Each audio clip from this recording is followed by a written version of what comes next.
We've got Morenci at Thatcher to open up the season, so let's not waste any time and get to the good stuff. Morenci received the opening kickoff, and we're facing a 3rd down and 8 when Isaac Pacheco peeled off this scamper along the right side for 35 yards and a 1st down. However, the Wildcats' opening drive would stall and they were forced to punt. Thatcher's offense had a bit of a problem out the gate as its workhorse running back Riley Morris loses the ball on the first play and Joe Perez recovers for Morenci. Morris redeemed himself just 2 plays later, however, as he levels Brandon Blair, who didn't realize there wasn't anyone to pitch to. On top of forcing the fumble, Morris also recovered the loose ball to give possession back to Thatcher. The Eagles' offense continued to struggle as Jack Courtson gets caught from behind. The Thatcher faithful didn't like the ref calling Courtson down, but his knee is clearly on the ground prior to pitching the ball, and the play went down as a sack for Mario Garcia.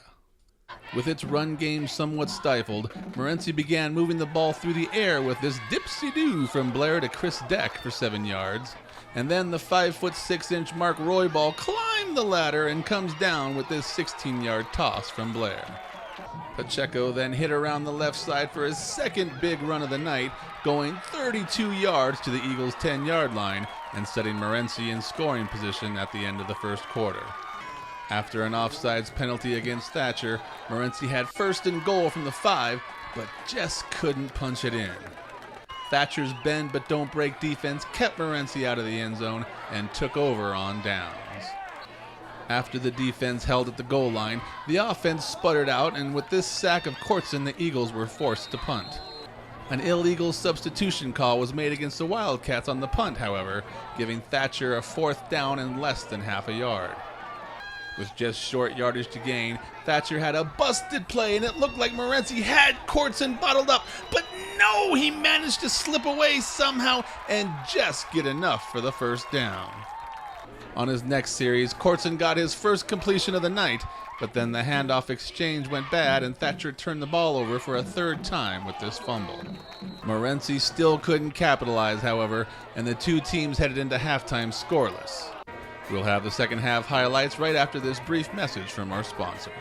Johnson Motors is proud to sponsor our local high school athletes. If you're in the game for a new ride, trust Johnson Motors for a great deal on a quality new or used vehicle. Shop our virtual showroom and then stop on by for a test drive. That's Johnson Motors in Safford.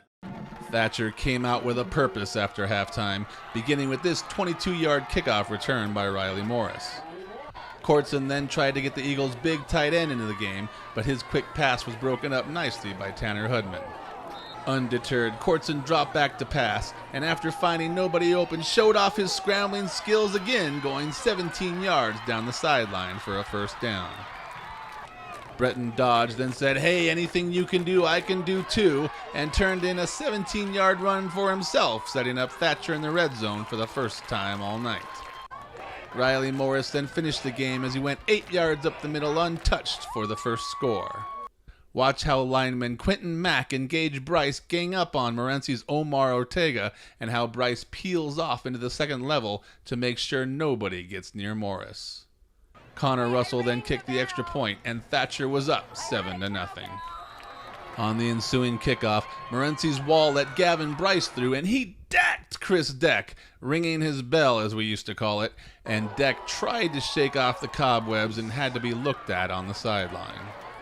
After a 3-and-out by Morenci, Thatcher started feeding Riley Morris the ball up the middle, and the workhorse began tearing off runs of 13 yards and 10 yards at a clip.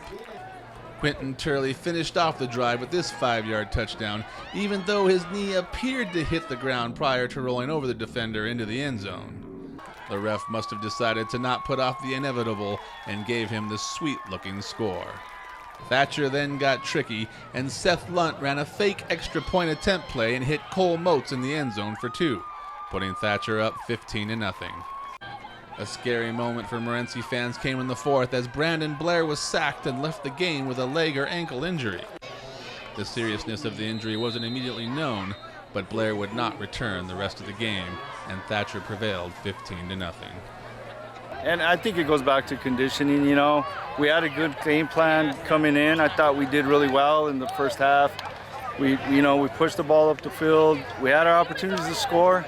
just couldn't get it across the, you know, that pylon. But overall, I thought we played very well in the first half. Second half, we kind of, you know, but they're Thatcher, and Thatcher does what they do, and you know, you got to tip their hat to them. They're back-to-back state champs, and that's a reason for that. You know, it's an opportunity for us to get better, for us to learn from, and we're gonna move on, and we'll go on to Santa Rita next week, and then we'll keep going and keep plugging, and hopefully, you know, in the future we'll see them in the playoffs. Hopefully.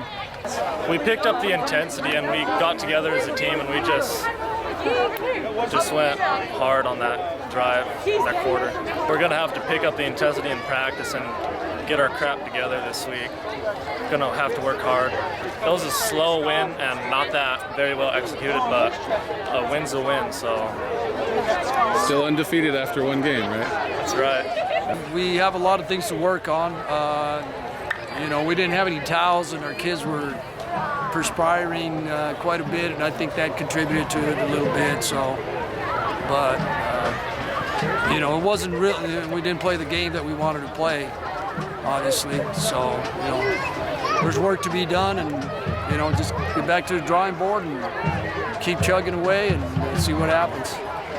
You guys played to a stalemate in the first half, but then you came out, rammed it right down their throats all the way for a second half opening score, and then scored again quickly.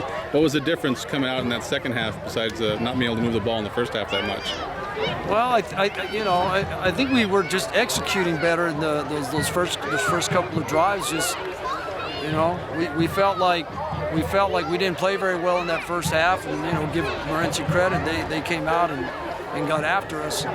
But you know, we didn't. You know, we just made too many mistakes, fumbled the ball too many times, and that sort of thing, and penalties, and we just, you know, I mean, it was still 0-0 in spite of the way that, you know, how poorly we played in that first half. So that's what I told them. I said, you know, we didn't play very well, but it's still 0-0. So, you know, if we come out clean some things up, you know, we should be okay.